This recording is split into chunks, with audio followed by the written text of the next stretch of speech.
एक राह रुक गई तो और जुड़ गई, मैं मुड़ा तो साथ साथ राह मुड़ गई।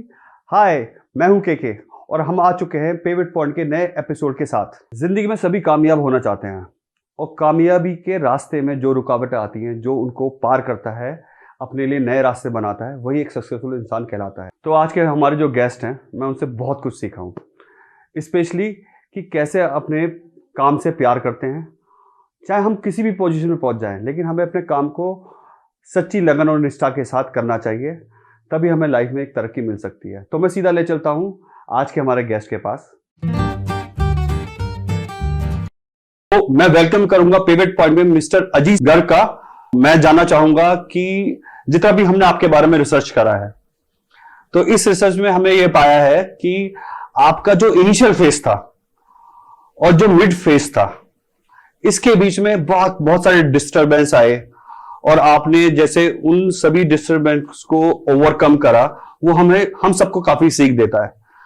तो आप बिल्कुल इनिशियल वे में आप अपनी थोड़ी स्टोरी शेयर करें ताकि काफी लोग इंस्पायर हो पाए। और हमारी ऑडियंस में ज्यादातर लोग हैं engineers and entrepreneurs, startups, investors.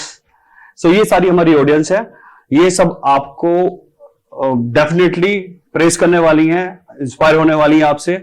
So please कुछ अपने लाइफ के बारे में कुछ फैक्ट्स बताएं, अपनी जर्नी बताएं, अपने चैलेंजेस बताएं और आपने चैलेंज को कैसे फिनिश करा वो होता है।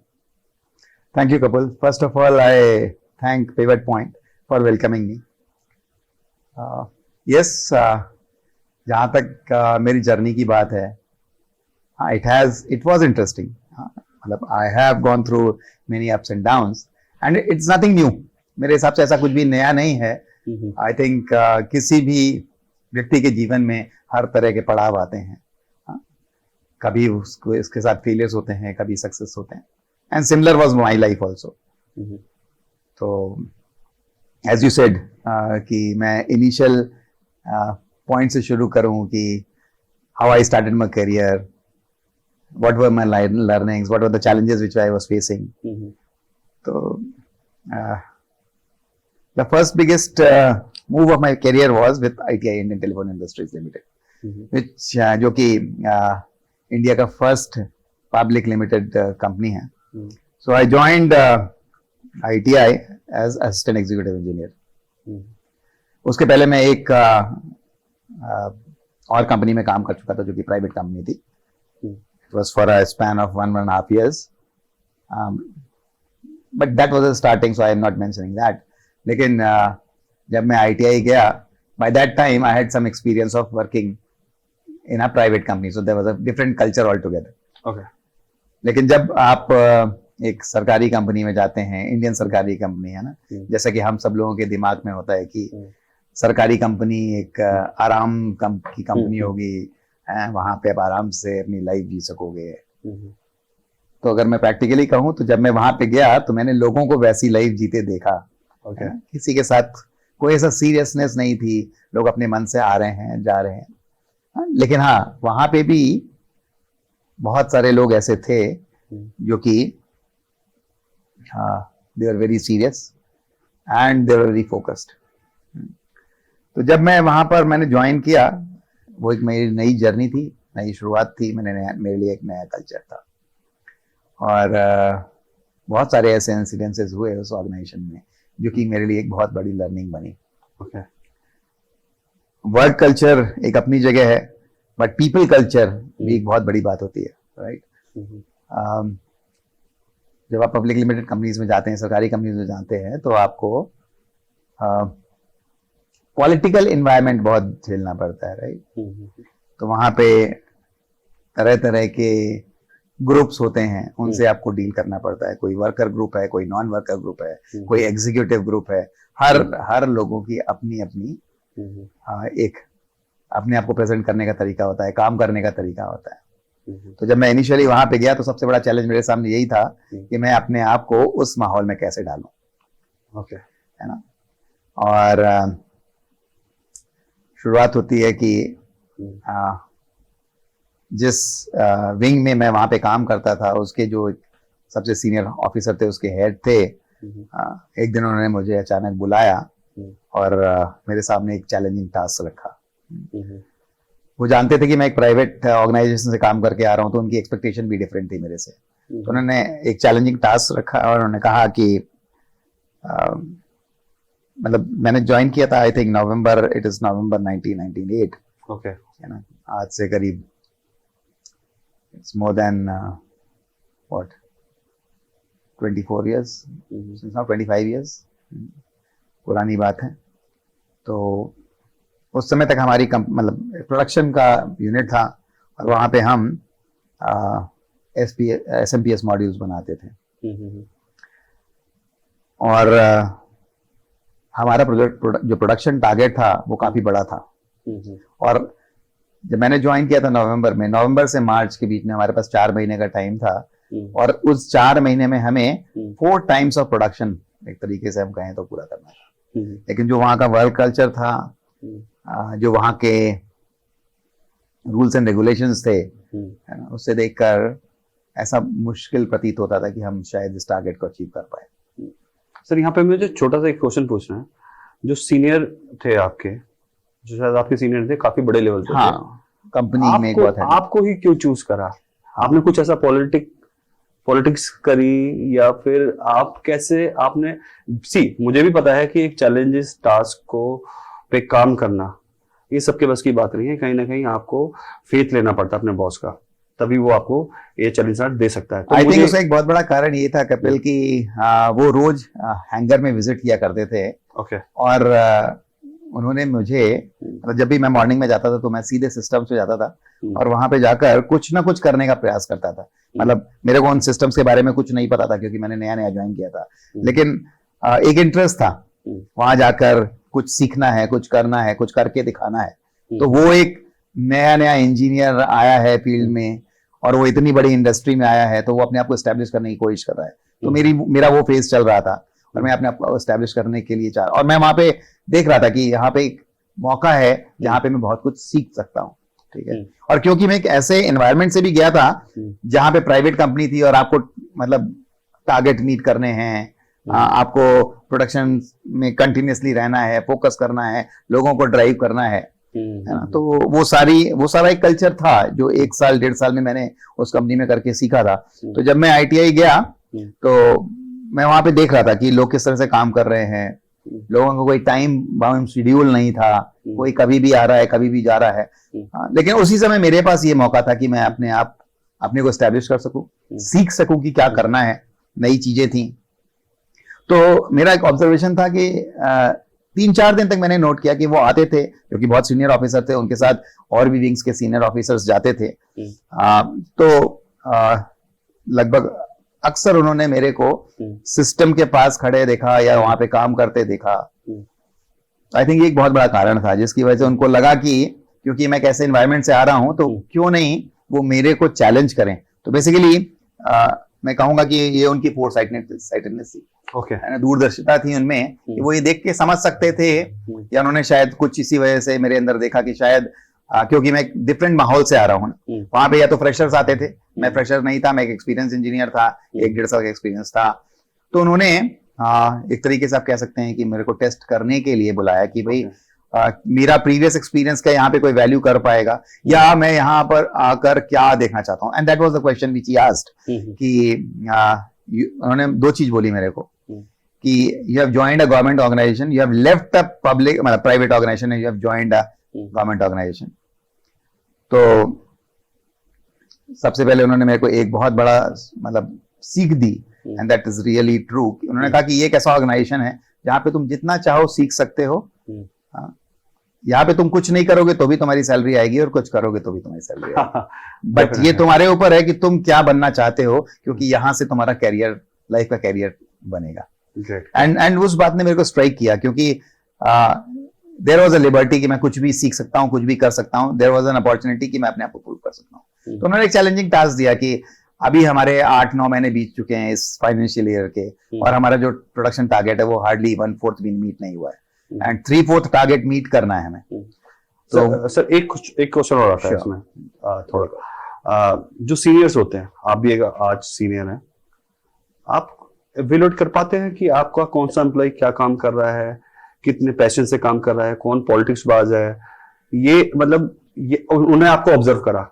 आज की डेट में आप बहुत सारे अपने एम्प्लॉयज को ऑब्जर्व कर रहे होगे, अपनी टीम बना रहे होगे, अपने प्रोजेक्ट उनको दे रहे होगे, तो आप राइटली कर पाते हो और कर पाते हो, उसके बाद अचीव जब हो जाता होगा आपको लगता होगा हाँ मैंने सही decision लिया। Experience matters, experience matter. I think उनका एक्सपीरियंस ऐसा था, उन्होंने वो चीजें उस समय देखी थी, और सेम चीज मेरे को लगता है कि मेरे साथ भी जो आज है, आई कैन जस्ट किसी को देख के ये समझ पाना कि what type of profile is, या उसके मतलब उसका जो वर्किंग एटीट्यूड है, how he presents himself, how he talks, बहुत सारी चीजें बताता है ना। ठीक ठीक ठीक। You can not say that कि आप 100% सही होगे हमेशा, लेकिन हाँ, I have seen in my life that 80-90% you will B right if you have that experience. मेरे को लगता है that was the biggest factor which he must have found, and because of that he gave me that challenging task. Come to the story now. तो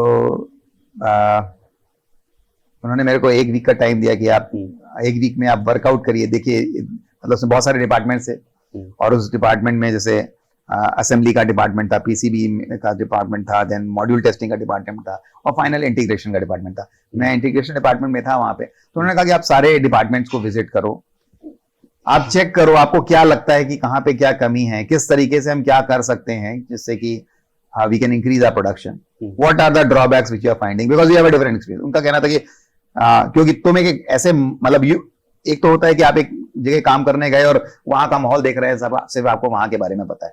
दूसरा क्योंकि आपका experience है, आपने डिफरेंट माहौल भी देखा है, तो आपका एक्सपीरियंस कुछ बता सकता है ना। तो उनको लगा कि क्योंकि मेरा इंटरेस्ट है, मैं सिस्टम के पास जाकर, क्योंकि उनको मालूम था कि मैंने अभी नया ज्वाइन किया है, 4 दिन में मेरे को इतना कोई एक्सपर्टीज नहीं होगी मैं किसी सिस्टम पे जाकर काम कर सकूं। लेकिन जब वो मेरा इंटरेस्ट देख रहे थे तो उनको ऐसा लगा कि नहीं, मैं कुछ कर सकता हूँ, and he gave me that challenge. So मेरे लिए भी एक अपॉर्चुनिटी, नया ऑर्गेनाइजेशन में गया हूँ, तो ऐसा मौका मिला है, तो ऑब्वियसली ये था कि अपने को सेट करने का, अपने को एस्टेब्लिश करने का एक मौका था। और 7 दिन के अंदर मैंने सारे यूनिट्स, जितने भी इंटरनल यूनिट्स हैं, उनको विजिट किया, देख रहा था कि लोग क्या कर रहे हैं, व्हाट आर द रीजंस की क्यों चीजें नहीं हो पा रही हैं, और मैंने एक लेआउट तैयार करना शुरू किया कि हम क्या कर सकते हैं, कहाँ पे क्या क्या चीजें इंप्रूव हो सकती हैं। और 7वें दिन जब मैं उनके पास गया, मतलब मेरे को उन्होंने बुलाया, मैं उनके पास गया, तो मेरे पास एक रफ प्लान तैयार था कि ये तरीके हैं जिससे कि हम इस प्रोडक्शन को मीट कर सकते हैं। Okay. And I can say कि क्योंकि मेरे को उस माहौल का अंदाजा नहीं था, तो मैंने उसमें 2-3 चीजें ऐसी प्रपोज की जो कि आउट ऑफ इंडस्ट्री प्रैक्टिस थी। Okay okay. और उसकी वजह से जब उन्होंने मेरे से पूछा कि भाई ये कैसे हो सकता है, तो मैंने उनको बताया कि ये हमारे प्रोडक्शन के बॉटलनेक्स हैं, जहां पर हम बहुत ज्यादा टाइम स्पेंड कर रहे हैं। तो सर हम बात कर रहे थे बॉटलनेक्स के बारे में, जो आपको आपके बॉस ने चैलेंजेस दिए, उस चैलेंज को आप थोड़ा ब्रीफ में बताएं ताकि हमें समझ आए कि क्या चैलेंजेस थे। देखिए, सबसे पहली बात तो ये है कि जब मेरे को वो टास्क दिया गया, राइट, तो मेरे सामने एक जिम्मेदारी थी कि मैं सारे डिपार्टमेंट में विजिट करके ये समझूं कि कहां पर किस एक्टिविटी में कितना टाइम जा रहा है, क्योंकि पूरी एक्टिविटी का अब मेन जो दारोमदार था वो था कि हमें 4 महीने के अंदर पूरे साल भर का प्रोडक्शन मीट करना था, क्योंकि 1/4 हमने किया था और 3/4 कंप्लीट करना था। तो हमें उन 4 महीनों में सारी चीजों को एडजस्ट करना था। That was the main target. और मैंने वही किया, मैंने स्टडी किया कि कहाँ कहाँ पर किस पार्ट में कितना टाइम लग रहा है और क्या बॉटलनेक्स हैं उनको एग्जीक्यूट करने में, है ना। क्योंकि गवर्नमेंट ऑर्गेनाइजेशन था तो डिफरेंट वर्टिकल्स का डिफरेंट रोल था, हर जगह आप रोल प्ले नहीं कर सकते थे, तो बहुत सख्त जरूरत थी वहां पर किसी एक व्यक्ति को वो पूरा प्रोसेस स्टिच करने की। ओके, ठीक है ना, कि आपका मॉड्यूल कहाँ बन रहा है, आपकी पीसीबी कहाँ असेंबल हो रही है, आपकी एनवायरमेंट टेस्टिंग कहाँ हो रही है, आपका इंटीग्रेशन कहाँ हो रहा है, और इन सब के बाद उसका पूरा क्वालिटी टेस्ट जो होता है लास्ट में वो कहाँ हो रहा है, क्योंकि उसमें एक्सटर्नल डिपार्टमेंट्स भी आ जाते हैं।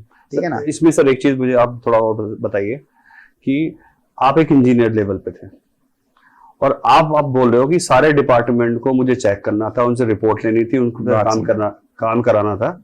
तो ये पॉसिबल कैसे हो सकता है? This is not a right way, because कहीं ना कहीं कॉर्पोरेट में भी ये बहुत बड़ा इशू है, जबकि कॉर्पोरेट प्रोसेस ओरिएंटेड है और गवर्नमेंट में कम्युनिटी बनी हुई है।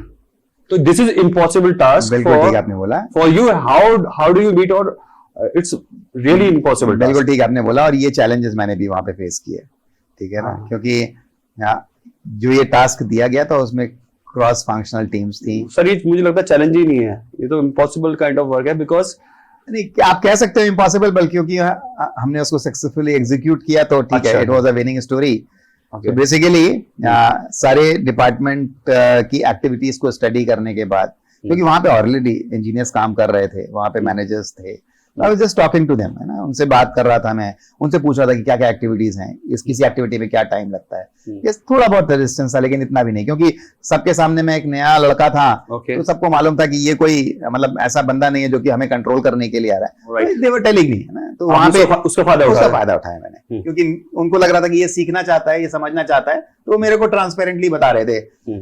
और अपने डिपार्टमेंट में भी आते आते मेरे को ये चीजें दिख रही थी, कहां पर मैन पावर का कंस्ट्रेंट है, कहां पर किसी क्रॉस फंक्शनल टीम का सपोर्ट चाहिए, कहां पे एक्सटर्नल रिसोर्सेज का सपोर्ट चाहिए, वो क्लियरली दिख रहा था। तो जब वो मैं प्लानिंग कर रहा था तो मेरे को समझ में आ रहा था कि फॉर एग्जांपल ये 4 महीनों के अंदर अगर मेरे को अगर मैं कहूं कि 1000 सिस्टम बनाने हैं, है ना, तो इजीली आप ये कैलकुलेशन तो कर सकते हैं बीइंग एन इंजीनियर की average time for each product कितना होना चाहिए, ठीक है। There can be variation plus minus चलता है, लेकिन हाँ आपको पता है कि राउंड द क्लॉक शिफ्ट चल रही है, वहां पे 3 शिफ्ट चलती थी एबीसी, राउंड द क्लॉक काम होता था, तो हर शिफ्ट में आपको कितना प्रोडक्शन चाहिए, किस प्रोडक्शन में किस शिफ्ट में क्या फोकस्ड एक्टिविटी है, सारी चीजें जब आपने लिखी तो आपके पास एक ओवरऑल पिक्चर था, जो कि मेरे को लग रहा था कि ओवरऑल वहां पे ये मिसिंग एलिमेंट था, ठीक है ना, वहां पे he being the overall incharge, but the verticals below him were not focusing on the कम होलिस्टिक थिंग। हर व्यक्ति अपने साइलोज में काम कर रहा था, अपने एरिया के बारे में वो देख रहा था, और अपने एरिया से बाहर निकल के वो नहीं देख रहा था कि कैसे दूसरे एरिया पे उसका इंपैक्ट पड़ रहा है। फॉर एग्जांपल अगर दे आर 4 वर्टिकल है, ए बी सी डी, अगर ए को वो काम 1 घंटे में करना है, बी को 1 घंटे में करना है, सी को 1 घंटे में करना है, और डी को 1 घंटे में, 4 घंटे में एक सिस्टम बन जाना चाहिए। लेकिन अगर ए ने 2 घंटे ले लिए तो क्या हुआ कि ऐसा नहीं है कि बी सी डी अपने टाइम को कम कर देंगे, क्योंकि उन्हें तो नहीं पता कि सामने वाले को 2 घंटे लगे, करेक्ट, राइट। तो वो अल्टीमेटली क्या हो रहा था कि वो 4 घंटे का काम 5 घंटे में हो रहा था, 6 घंटे। अच्छा ये तो मैंने आपको ए का बताया, बी ने भी मान लीजिए कुछ डिले कर दिया, सी ने भी डिले कर दिया, तो ओवरऑल जो प्रोजेक्ट था वो डिले हो रहा था, और हर व्यक्ति अपने वर्टिकल अपने साइलोस के बारे में बात कर रहा था। तो ये आपकी प्लानिंग थी या आपका ये ओवरऑल निष्कर्ष निकला? नहीं, ये मैं वहां पे प्रैक्टिकली देख रहा था कि वहां पे कहां पे डिलेज हो रहे हैं। दैट वाज माय जॉब ना, मेरे को यही करने को बोला गया था कि मेरे से पूछा गया था कि आप मेरे को वो बताइए कि किस तरीके से we can meet this plan, है ना। और मैंने उनसे आपको मैंने बताना भूल गया कि मैंने उनसे ये बोला था कि ठीक है आई कैन कम, लेकिन I can come with some solutions जो कि यहाँ पे इंप्लीमेंटेड नहीं है। तो उन्होंने कहा कि उन्होंने मेरे को एकदम खुली छूट दी थी, उन्होंने बोला था ठीक है आप ओपन माइंडेड, डोंट थिंक कि यहाँ पे क्या चल रहा है, लेकिन you are coming from an experience organisation, आपने वहां पे काम किया है, प्राइवेट कंपनी का एक इमेज है कि प्राइवेट कंपनी में कैसे काम होता है, आपने वहां पे काम किया है, आप उस एक्सपीरियंस को यहाँ पे कैसे रखते हो और कैसे उसको मतलब एग्जिबिट करते हो, वो मेरे को। तो सर आपने बोला था कि आपने एक रो प्लान सबमिट करा था, तो मुझे लग रहा है आपने रो नहीं, आपने स्ट्रॉन्ग प्लान सबमिट करा था।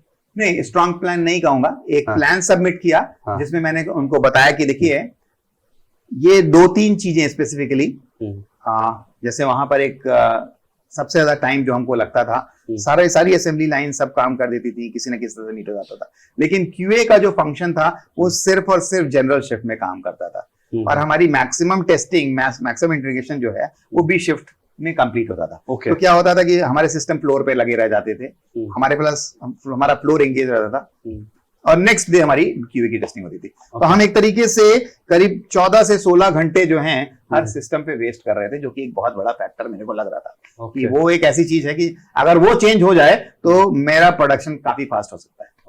और ऐसा आईटीआई की हिस्ट्री में पहले नहीं हुआ था कभी। ग्रेट। तो मुझे लग रहा है आपने यहाँ पे पहले प्रोसेस को समझा, सारे डिपार्टमेंट के, उनको मर्ज करा, फिर समझा एंड एक डिसीजन लिया। मीन्स आपने कहीं ना कहीं प्रोसेस को ऑडिट करा। एग्जैक्टली, यू कैन से, बिल्कुल आप सही कह रहे हैं। मैंने प्रोसेस को ऑडिट किया हाँ। और एक प्लान बनाया कि अगर यहाँ इसी चीज को हम स्ट्रेंथन कर देंगे तो हमारा प्रोडक्शन काफी स्मूथ हो जाएगा और फास्ट भी हो जाएगा। ठीक है, ये होगी प्लानिंग। हाँ, अब आप बताइए इम्प्लीमेंटेशन। तो इम्प्लीमेंटेशन की भी एक बहुत बड़ी कहानी है कि जब ये प्लानिंग लेके गया मैं और उनको बताया तो ही वॉज इम्प्रेस, बट उनके सामने भी एक चैलेंज था कि मैं जो प्रपोज कर रहा था वो ITI में मतलब पहले नहीं हुआ था। But I very clearly said कि अगर आप ऐसा नहीं करेंगे तो हम प्रोडक्शन मीट नहीं कर सकते, और वो उनको क्लियरली दिख रहा था as per the plan which was on paper. तो उन्होंने कहा ठीक है, उन्होंने ही called senior officers of different departments, एक जॉइंट मीटिंग की गई और एक तरीके से उन्होंने मतलब he took that decision on his own because he was the head of the department. He took that decision very clearly and he said yes, we will go with this plan, let's see कि इसका impact क्या पड़ता है, हम इसको करके देखते हैं कि हफ्ते में 10 दिन में 15 दिन में क्या impact आ रहा है। वाह, ठीक है। तो that was the first move and मतलब पहले अच्छा जब ये शुरू हुआ तो हमें पता था कि क्योंकि एक आप गवर्नमेंट ऑर्गेनाइजेशन में है, हर व्यक्ति का अपना एक माइंडसेट है, तो उतना सपोर्ट नहीं मिलेगा at least lower people worker group से। तो वी नो कि मतलब शुरू में आपको रेजिस्टेंस फेस करना पड़ेगा और इसके लिए मैं भी मेंटली प्रिपेयर था और मेरे बॉस भी मेंटली प्रिपेयर थे, राइट। तो that was a clear understanding कि we might see some resistance. आप मुझे बताइए, आपने वी बोला या आई ने? नहीं, वी मतलब एक्चुअली जब मैं वी बोल रहा हूं तो उस समय क्योंकि प्लान अब टेबल पे था, हम कॉमनली डिस्कस कर रहे थे। ऐसा नहीं पॉसिबल था कि इंजीनियर वहां पे सब कुछ इंडिपेंडेंटली कर सकता था। हाँ, मेरा प्लान वहां पे जरूर था, मेरे आइडियाज वहां पे जरूर थे, बट अब वो जब कॉमनली डिस्कस हो रहा था तो एक कॉमन डिसीजन आना था, है ना। तो कॉमन डिसीजन रखा गया। कॉमन डिसीजन के में सारे सीनियर ऑफिसर्स इन्वॉल्व थे, ठीक है। और हमारे बीच में ये भी क्लियरिटी थी कि इसको इम्प्लीमेंट करने में मैंने उनको साफ बता दिया था कि हमारे सामने रेजिस्टेंस आएगा and we should be ready with that. क्योंकि अब क्या होने वाला था, एक प्रोडक्शन चल रहा है लेकिन अब मेरे को वो दिख रहा था कि जैसे ही हम कुछ नया इंप्लीमेंट करेंगे तो प्रोडक्शन रुक जाएगा, और जो एक अगेन बहुत बड़ा ब्लो है ना, प्रोजेक्ट के पाथ में अगर कोई चीज रुक जाती है तो वो भी एक बहुत बड़ा ब्लो है। लेकिन हम उसके लिए मेंटली प्रिपेयर थे क्योंकि हमें पता था कि ऐसा हो सकता है, और इसीलिए उन्होंने बोला था कि हम इसको इम्प्लीमेंट करके देखते हैं कि क्या इसका इम्पैक्ट है, नहीं तो फिर हम। तो इम्प्लीमेंटेशन में आपको ही ऑन करना पड़ा? यस, इम्प्लीमेंटेशन में पूरा ऑन कर रहा था। तो इम्प्लीमेंटेशन में जब आपको कंट्रोल मिलेगा तो लोग आपसे चिढ़ेंगे, हर डिपार्टमेंट के। अब तो हाँ, आप कह सकते हैं, बिल्कुल ठीक बात है, ऐसा हुआ भी। प्लानिंग में तो आपको इजीली, आप नए थे, आपको डेटा दे दिया, यस, आपने जो मांगा वो दे दिया, क्योंकि बंदा नया है, कोई पॉलिटिक्स नहीं कर सकता, जस्ट वांट टू लर्न, तो ठीक है, लेट्स डू इट। बट अब इम्प्लीमेंट फेज में आपको ये रिस्पॉन्सिबिलिटी दे दी गई, कहीं ना कहीं आप सबके ऊपर ऑन करोगे, कंट्रोल करोगे, आप आगे बढ़ोगे, आपसे लोग चिढ़ेंगे, specially in the government form. अब आप उसका फेज बताइए। मैंने ये कभी नहीं सोचा कि कोई सामने वाला क्या सोचेगा, and that is always in my life. मैंने कभी भी ये सोच के काम नहीं किया कि और मेरी एडवाइस सबके लिए है कि किसी को भी ये सोच के नहीं करना चाहिए कोई काम कि सामने वाला क्या सोचेगा। Okay sir, very nice. You have to be very clear on your objective. अगर आपको अपना रास्ता साफ दिख रहा है कि आपको ये करना है, you should go for it. See, challenges हमेशा आएंगे, but you have to keep your flow on. अगर आप चलते जाएंगे तो I don't think there will be such things कि जो आप ओवरकम नहीं कर पाए। चैलेंजेस वहां आते हैं जब हम रुक जाते हैं। सर मुझे अब एक चीज और बताइए, जब इतना बड़ा टास्क आपको ऑन करने को दिया, फिर इम्प्लीमेंटेशन को भी दे दिया, तो आपके दिमाग में क्या चल रहा था? आपको अपने बॉस को खुश करना था, आपको अचीव करना था टारगेट, या फिर मतलब क्या फीलिंग्स होती हैं वो जब इतना बड़ा काम मिलता है? रातों को नींद आती है, नहीं आती है, क्या होता है उस फेज में? तो उस समय मेरा ऑब्जेक्टिव सीधा सा ये था कि ये टारगेट है, ये मेरे को दिया गया है and I have to meet this challenge. That was the only thought in my mind. और उसके लिए मेरे को कुछ भी करना पड़ रहा था, मतलब अगर मेरे को ओवर टाइम करना पड़ रहा था, 2 शिफ्ट्स में काम करना पड़ रहा था, काफी क्रॉस कोऑर्डिनेशन करना पड़ रहा था, हर चीज के लिए मैं मेंटली प्रिपेयर था। तो मतलब उस टाइम पे मेरा पूरा फोकस ये था कि इन 4 महीनों में I have to prove myself. इस एक नए ऑर्गेनाइजेशन में आकर अपने आप को एस्टेब्लिश करना था, और इससे बड़ी अपॉर्चुनिटी मेरे को नहीं मिल सकती। वाह सर, तो मतलब आप ये बोल रहे हो, ना तो आपको अपने बॉस दिख रहे थे, ना आपको वर्कर दिख रहे थे, सब दिख रहे थे बट आपके सपोर्टिव में, और आपको उन्होंने वो सपोर्ट लिया, कैसे लिया वो? इंडिविजुअली आप ड्राइव नहीं कर सकते, इंडिविजुअली आप कुछ भी नहीं कर सकते, you need a team, right? Right. अगर आपकी टीम सपोर्टिव नहीं है तो obviously you will be a failure. और मेरे लिए वहां पे ये सबसे बड़ा चैलेंज भी था और ये सबसे बड़ी जरूरत भी थी कि मेरे साथ पूरी टीम हो। मेरे को पूरी टीम को मोटिवेट भी करना था और पूरी टीम को साथ लेके अगर मैं नहीं चलता तो शायद ये काम नहीं हो पाता। तो शुरू में मेरे को ये चैलेंज आया कि बहुत बड़ा रेजिस्टेंस आया, लोग, क्योंकि वहां पे पॉलिटिकल इन्फ्लुएंस ज्यादा होता है सरकारी कंपनियों में। तो एक बार तो लोगों ने मेरे खिलाफ एक तरीके से पूरा विद्रोह कर दिया, मेरे पर अटैक एक तरीके से होने वाला था। नहीं हुआ, बच गया। हाँ, लेकिन ऐसा होता है, सरकारी ऑर्गेनाइजेशंस में ऐसा होता है, ठीक है। तो वो चीजें हुई, लेकिन बहुत जल्दी सभी को ये बात समझ में आ गई कि ये आज की जरूरत है, ये उस समय की जरूरत थी कि अगर हम ये नहीं करेंगे तो शायद हमारे लिए इस टारगेट को अचीव करना मुश्किल था। और उस समय जब सबको ये चीज लगने लगी कि इस तरह से ही करना है तो वी यूनाइटेड, सारे के सारे लोग एक हो चुके थे। वाह! और जब सारे लोग एक हो चुके तो आप समझ सकते हो कि कोई भी टारगेट अचीव करना मुश्किल नहीं था। नाइस। सबसे बड़ी खुशी की बात यह है कि 31 मार्च को हमारे वो टारगेट अचीव करना था, लेकिन 30 मार्च के रात के 1:30 बजे हमने वो टारगेट अचीव कर लिया था। Very nice sir. तो मेरा ये मानना है कि जब हम किसी चैलेंज को ट्रांसपेरेंटली देखते हैं और उस चैलेंज को एक्सेप्ट करते हैं ना, तो देयर आर वेज, रास्ते निकलते हैं। और आपको बस ये देखना होता है कि how much focused you are. Sir अब मुझे आप एक चीज और बताइए, हम अभी बात कर रहे हैं चैलेंजेस की, मीट की, अपनी कहानी की, क्योंकि एक लीडर जो है उसे सब सारे काम करने पड़ते हैं। महाभारत में श्री कृष्ण जी ने पॉजिटिव स्टेप भी लिए, नेगेटिव लिए, झूठ भी बोला। आप अब मुझे बताइए कि आपको इस बड़े टारगेट को अचीव करने में कितना मैनिपुलेशन करना पड़ा, आपने करा नहीं करा?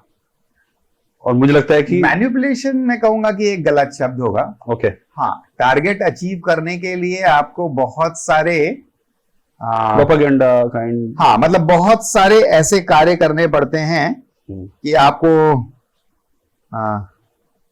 कुछ देखना पड़ता है कि कौन से स्टेप्स ऐसे हैं जो आप ओवरलुक कर सकते हैं, कौन से स्टेप्स हैं जहां पे आपको ज्यादा फोकस करना है, कहां पे रिसोर्सेज को आपको ज्यादा कंट्रीब्यूट करना है ना। तो वो थोड़ी बहुत चीजें थी जो कि चल रही थी, लेकिन क्योंकि सारे लोग अब यूनाइट हो चुके थे, सबको एक गोल दिख रहा था, तो वो इतना बड़ा चैलेंज नहीं लग रहा था उस समय, क्योंकि as an organization we were all after that target, right. And अच्छी बात ये थी कि मेरे को उसमें एक अच्छा सपोर्ट मिला था, बी इट मेरे सीनियर ऑफिसर्स का या B it on the worker platform also. सभी लोग ये देख रहे थे कि मैं जो भी कर रहा हूँ वो ऑर्गेनाइजेशन के लिए कर रहा हूँ, है ना। क्योंकि सरकारी कंपनी में ऐसा नहीं होता, सरकारी कंपनी में आपका प्रमोशन टाइम बाउंड होता है ना। कोई भी आपका सैलरी इंक्रीमेंट ऐसे नहीं होती। ये सारी चीजें प्राइवेट कंपनियों की तरह नहीं होती कि आपने किसी को इन्फ्लुएंस कर दिया तो आपका प्रमोशन हो गया। वहां पे ये सब चीजें नहीं होती। तो वहां पे सबको दिख रहा था कि हमारा जो ऑब्जेक्टिव था, है ना, मैं किस लिए काम कर रहा हूँ, वो सबको दिख रहा था कि अगर आईटीआई लाइब्रेरी ने वो काम कर लिया तो आईटीआई लाइब्रेरी का नाम हो जाएगा। और ये चीज देख के सभी में वो एनर्जी आ गई थी, है ना। जो मेरे को लग रहा था कि मिसिंग एनर्जी थी, कहीं ना कहीं ये सारी चीजें जब हुई तो एक एनर्जी थी सबके पास। सब लोगों का मैंने देखा था उस समय कि ऐसे ऐसे लोगों ने काम करना शुरू कर दिया था, उन्होंने 20 साल से स्क्रू ड्राइवर नहीं उठाया होगा। ऐसे लोगों ने भी उस समय 6-6, 8-8 घंटे फ्लोर पे रह के काम किया और इस टारगेट को अचीव किया। तो सर आप वो वाला फेज बताइए जब आप पे वो जो वर्कर की यूनिट बनी हुई थी, उनको शिफ्ट में काम करना पड़ रहा था, वो जब फेज शिफ्ट होता है, जब आपके ऊपर शायद अटैक वाली बात आपने जो छेड़ी थी, तो वो शिफ्ट कैसे हुआ? मतलब काम की वजह से शिफ्ट हुआ या फिर आपने कुछ ऐसा मैंने जैसा आपको बोला या कुछ करा? मैंने आपको बताया जैसे बी शिफ्ट में, मतलब हमारी टेस्टिंग जो है बी शिफ्ट में पूरी होती थी। और अगर हम हमारी क्यूए की जो टेस्टिंग है वो अगर जनरल शिफ्ट तक जाती थी तो हमारा टाइम 14 घंटे के करीब आसपास वेस्ट होता था। तो हमने उनको कोशिश, अच्छा चैलेंज ये था कि वो ऐसा डिपार्टमेंट था जिनका की वर्किंग शेड्यूल ही सिर्फ जनरल शिफ्ट का होता था। तो that was the first time कि इतना बड़ा शिफ्ट उनके करियर में आया कि जब उनको बी शिफ्ट में आना पड़ा, है ना। तो वो उनके लिए चैलेंज था। और आपने कैसे मीट करवाया और देखिए लीडर्स ने क्या ऐसा करा कि बेसिकली लीडर्स ने वो एग्री करा, लीडर्स एक्सेप्ट करा। जब ये एक इशू हुआ हम्म, तो उस इशू के बाद जब सारे लोगों को बिठाया गया, मीटिंग की गई और उनको समझाया गया, तो कहीं ना कहीं उनको समझ में आया कि यस, Okay. उस समय की डिमांड ये थी कि they have to contribute to the organization, right. जब सब लोगों को एक चीज समझ में आती है, गोल समझ में आता है, देखिए बहुत इंपॉर्टेंट है कि हम अपना गोल को किस तरह से प्रेजेंट कर रहे हैं, हमारा क्या मिशन है, हमारा क्या विजन है, अगर उसकी क्लैरिटी है, हमारा जो ऑब्जेक्टिव है उसकी क्लैरिटी है, हाँ, तो everyone will come forward to support it, ठीक है ना। और वही हुआ वहां पे। इनिशियली वो एक मिसिंग एलिमेंट था, जब लोग उसको उस तरीके से नहीं देख रहे थे, लेकिन जब लोगों ने देखा कि नहीं, इन 4 महीनों में ये सब सारी चीजें करनी है और ये पॉसिबल है, उसके पहले कभी भी उनको ऐसा लगा ही नहीं था कि ये पॉसिबल है ना। किसी ने वो सपना ही नहीं देखा था कि ये सपना पूरा भी हो सकता है, लेकिन अब वो दिख रहा था कि ये वो सपना पूरा हो सकता है, राइट। तो सबने फिर अपनी जान लगाई। तो देखने वाली बात है कि आप उसको ये देखें कि आपको ये लगने लगा कि नहीं, यही सपना पूरा हो सकता है, and that was the first time when we were going to do that big production. हाँ, तो सर आप अभी हमने बात करी आपके इनिशियल फेज के बारे में। Now we are discuss about your mid phase and what are the biggest challenge of your life in your career as well. तो प्लीज इसके बारे में कुछ बताइए। देखिए, मैं अपनी लाइफ में अगर काउंट करूं तो 2-3 मेजर चैलेंजेस की अगर हम बात करें, है ना, तो one of the biggest challenges which I got जब मैंने एयरसेल ज्वाइन किया, right.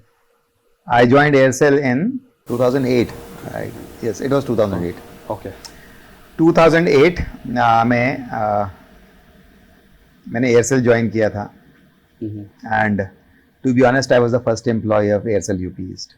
Okay. Aircel UP east एक नया सर्कल था, जिसको कि मतलब तब तक एयरसेल आप समझ लीजिए कि रिमोट एरियाज में थी, मतलब जैसे कि नॉर्थ ईस्ट के रीजन में, upper regions of Jammu and Kashmir और बिहार, इन एरियाज में थी, but it was not pan India operator, regional operator आप कह सकते हो उस समय तक Aircel. But Aircel came up with a big program and they wanted to launch pan India. And at that time, I was going to join an organization called MTN in Nigeria. Okay. So, मैं Nigeria, मतलब I was having that offer letter and I was going to join. But at the same time, उसी समय पे मतलब I got a call from Aircel. So आपकी designation क्या थी Aircel में और नाइजीरिया में जो आपको ऑफर मिला? So Nigeria, I was going to join as senior project manager. And in Aircel? और इन एयरसेल में भी जो मेरी डेजिग्नेशन, जो मेरे को मतलब मैं आगे ज्वाइन करने का मेरे को मौका मिला, तो I joined as deployment head, है ना, project head, but gradually I became network head of the company. Okay. तो सर मुझे बस एक चीज और पूछनी है, ये प्रोजेक्ट हेड, नेटवर्क हेड, यहाँ तक बंदा कैसे पहुंचता है? मतलब आपको ये अपॉर्चुनिटी कैसे मिली? See, it all depends on your experience. Obviously, everybody joins at an engineer level. और धीरे धीरे with your working experience, you keep on growing, right? It all depends. Like जब मैंने अपना करियर शुरू किया तो उस समय तो मैं असिस्टेंट एग्जीक्यूटिव इंजीनियर की तरह से काम कर रहा था. 6 साल तक मैंने ITI में काम किया. उसके बाद मेरे को रिलायंस में जॉब मिली. रिलायंस की जॉब भी एक इंटरेस्टिंग जॉब है, जहाँ पे एक दिन के अंदर मेरे को अपॉइंटमेंट लेटर मिला. That was an also an interesting thing. मेरा 8 घंटे का इंटरव्यू है, which I was never expecting. मतलब मैं इंटरव्यू देने नहीं गया था. Seriously, 8 hours. 8 hours. So it just started as a casual talk and it went for 8 hours as an interview. Okay. Right. And the surprising thing was that I got the appointment letter the very same day. And I was not prepared at all. They were not prepared at all. They had to recruit someone. लेकिन that became also. So usually जब आप interview लेते हो कितने hours का होता है किसी भी कैंडिडेट का? 40-45 minutes maximum. That's it. तो सर अभी तक हमने बात करी आपकी इनिशियल फेज के बारे में, मिड फेज के बारे में और कुछ चैलेंजेस के बारे में. आई एम श्योर आपकी इतनी लंबी जर्नी में बहुत सारे चैलेंजेस आए होंगे. आप कुछ और चैलेंजेस बताएं जो आपकी लाइफ में सबसे बिग रहे हों, क्योंकि हम सब के लिए काफ़ी बड़ी इंस्पिरेशन रहेगी आपसे ये चीज़ सीखना. तो कुछ चैलेंज आप दोबारा शेयर करें जो आप बिग हो. देखिए, इस challenges तो हर स्टेप पे आते हैं, that's a different thing, but अगर मैं अपनी लाइफ का सबसे बड़ा कैरियर से रिलेटेड चैलेंज बोलूं तो दैट वाज जब मैं यूनिनॉर या कह लीजिए टेलीनॉर में था, एंड इट वाज ऑन 8 फरवरी 2012। ये एक बहुत इंपॉर्टेंट डे है जिस दिन सुप्रीम कोर्ट का ऑर्डर आया था और उसमें बहुत सारे ऑपरेटर्स के जो अलॉटेड फ्रीक्वेंसी थी, स्पेक्ट्रम जो अलॉट किया गया था, उसको क्वैश कर दिया गया था। And Uninor spectrum also was quashed for entire circles in India. That was the biggest blow, biggest challenge.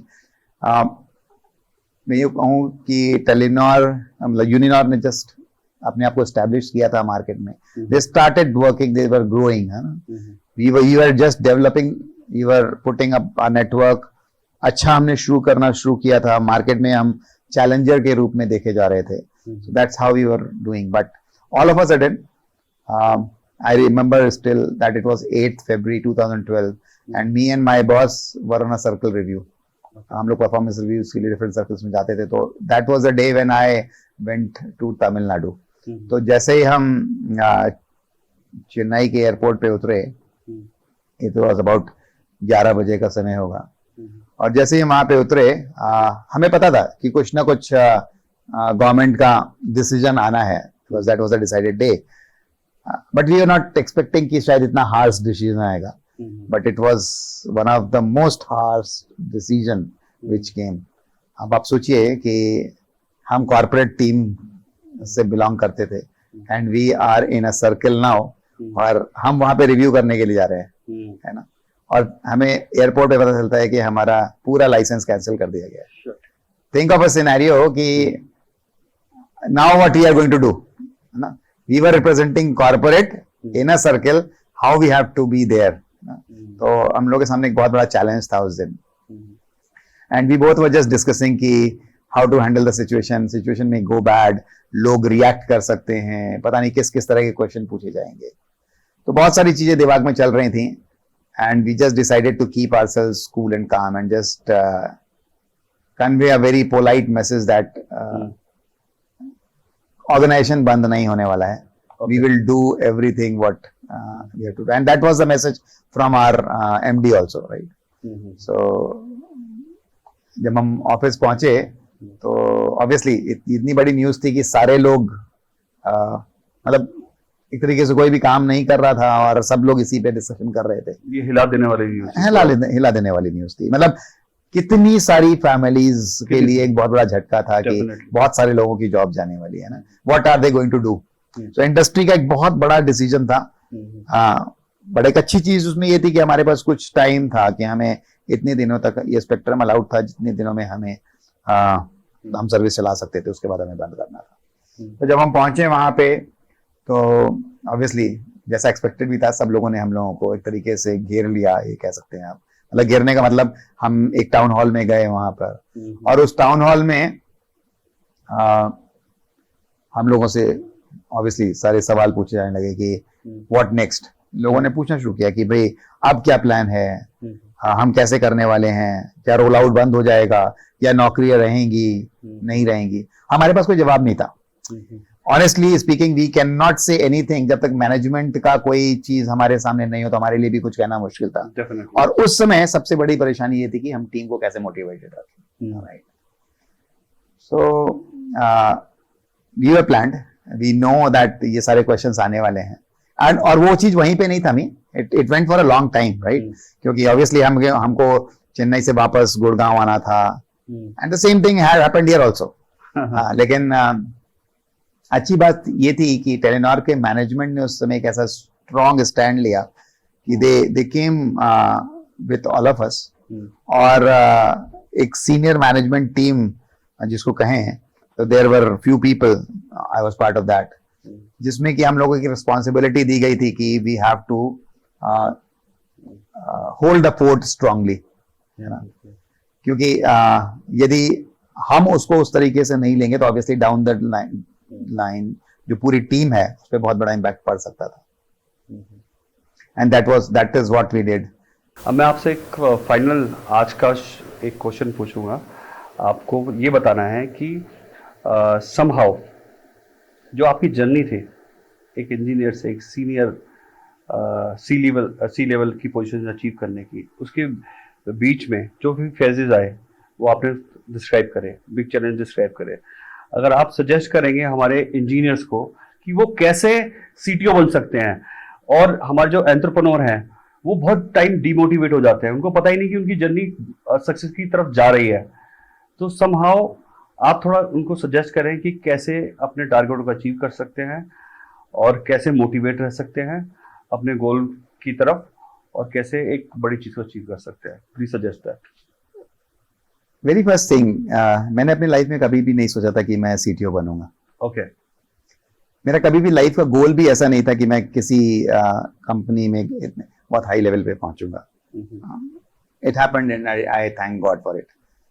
सो मैं सबसे पहली एडवाइस तो जो भी न्यू इंजीनियर्स हैं या कोई भी नया setup, any new setup, any new organization, कोई भी एंटरप्रेन्योर हो, कोई भी न्यू स्टार्टअप हो, नए इंजीनियर्स हो, मेरी एडवाइस उनको एक रहेगी, never aim that you should not aim too high, right?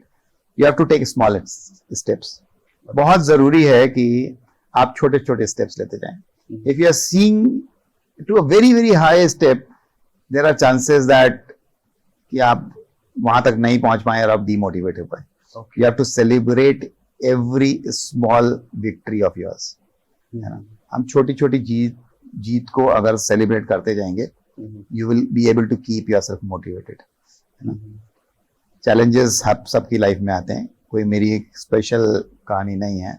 किसी से भी आप बात करोगे, किसी भी सक्सेसफुल और अनसक्सेसफुल दोनों तरह के person, they will have different challenges. कोई ओवरकम कर पाता है, कोई नहीं कर पाता है. बट आई फील दैट अगर हम छोटे छोटे स्टेप्स में अपने प्लान्स को डिसाइड करेंगे, तो that is one very important thing by which we can progress. Another important thing is that जब भी हम मान लीजिए कोई कॉलेज ग्रेजुएट है या कोई बंदा है जो कि he wants to set any new startup और any new, what is his thought behind it? Is he thinking of earning money out of it, और is he thinking of giving value to the society? Right sir. बहुत important है कि हमारा objective clear होना चाहिए. Right. आज के time में if we are trying to be practical and if we are thinking कि हम किस तरीके से अपनी अपनी प्रोडक्टिविटी या अपनी क्रिएटिविटी से सोसाइटी में कंट्रीब्यूट कर सकते हैं, I think that will itself give you a big success. है ना?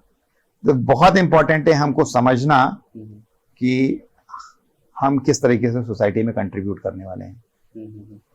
अगर हम ये सोचते हैं कि नहीं हमको ये अर्न करना है, I think you are losing the very objective. And बहुत बार ये चैलेंजेस होता है कि हम उसमें कहीं ना कहीं टूट जाते हैं, क्योंकि हम ऐसे ऑब्जेक्टिव्स बना लेते हैं, ऐसे एम्स बना लेते हैं जिनको इतनी इजीली अचीव करना आज के वर्ल्ड में, जो कि बहुत कॉम्पिटिटिव है. Right. It is a very very competitive atmosphere. It is not this that you only have the idea. है ना? आज अगर आपको सक्सेसफुल होना है तो सक्सेस का एक बहुत बड़ा रीजन बनता है कि what are you thinking behind it. See you have to sell everything. That is the thing. Right. आप कोई भी चीज बना लीजिए, लेकिन यदि आप उसको नहीं बेच पा रहे हैं तो you are unsuccessful. You can make wonderful things, but if you're not able to sell it, you're gone, right? अगर किसी चीज को बेचना है तो सबसे पहले आपको चाहिए ये समझना पड़ेगा कि आपके कस्टमर को क्या चाहिए. You have to understand the need of the customer, and if you are fulfilling the need of the customer, right, then nobody can stop you. You will be able to sell it. Challenges ये होते हैं कि हम product design कर लेते हैं without thinking that what is the need of the market, right? तो हमको वो स्टडी करने की बहुत सख्त जरूरत है. किसी भी न्यू सेटअप में, न्यू स्टार्टअप में we have to see that how are we going to fulfill the requirement of the customer, है ना? और कितने ऑब्वियसली बहुत सारे फैक्टर्स उसके साथ आते हैं कि आप किस मार्केट सेगमेंट को फोकस कर रहे हैं, is it a niche market, is it a mass market, और किस मार्केट को, है ना, उस मार्केट की रिक्वायरमेंट कैसी है, आपने कितना उसके ऊपर स्टडी किया है, और फिर उसके बाद आपका जो प्रोडक्ट है उसको कितना फुलफिल कर रहा है ना, what are your competitors doing, है ना। तो जब आप उन सब चीजों की स्टडी करते हैं और उसको देखते हैं, then you whatever you will produce, है ना, क्योंकि आपका वो कॉन्सेप्ट क्लियर होगा और you will be having those ideas, है ना। तो आपका गोल क्लियर होना चाहिए, आपका मिशन विजन दो should be strong enough. Very important thing कि दैट पहले दिन से आपको ये नहीं लगना चाहिए कि यू विल बी सक्सेसफुल, है ना। हमारी सबसे बड़ी प्रॉब्लम यही होती है कि हमको लगता है कि हमने यहाँ पैर रखा और हम सक्सेसफुल हो, हमने ये काम किया और सक्सेसफुल हो। Success and failure will come and go, you should not evaluate yourself basis success and failure. तो सर जो आपने अभी सजेस्ट करा, मैं कंप्लीटली एग्री करता हूँ और उस पर बिलीव भी करता हूँ, बट ये चीज आप पे मैच नहीं होती है, क्योंकि आपने हर करियर में जंप नहीं करा है, आपने बहुत बड़ी छलांग मारी है। तो आपका माइंडसेट क्या था, बड़ा अचीव करने का, या फिर? मेरा ऑब्जेक्टिव कभी भी ये नहीं रहा कि मैं किसी बड़ी प्रोफाइल पे पहुंच जाऊं। सर बड़ी प्रोफाइल पे मेरा ऑब्जेक्टिव सिर्फ और ये था कि whatever challenges are going to come, I am going to accept it and work on it honestly. That was the only thing, and transparently I am saying that कि मैंने बहुत सारे ऐसे रोल लिए जिनके बारे में मुझे कुछ भी नहीं पता था। ओके, हाँ, राइट, ओके। इवन मैंने जब टेलीनॉर ज्वाइन किया, in the function where I joined, I told my boss that I don't think that I am a fit there. मैं बहुत बड़ी पोजीशन पे गया था, और कैसे गया था, क्योंकि उन्होंने मेरे को एयरसेल में काम करते हुए देखा था।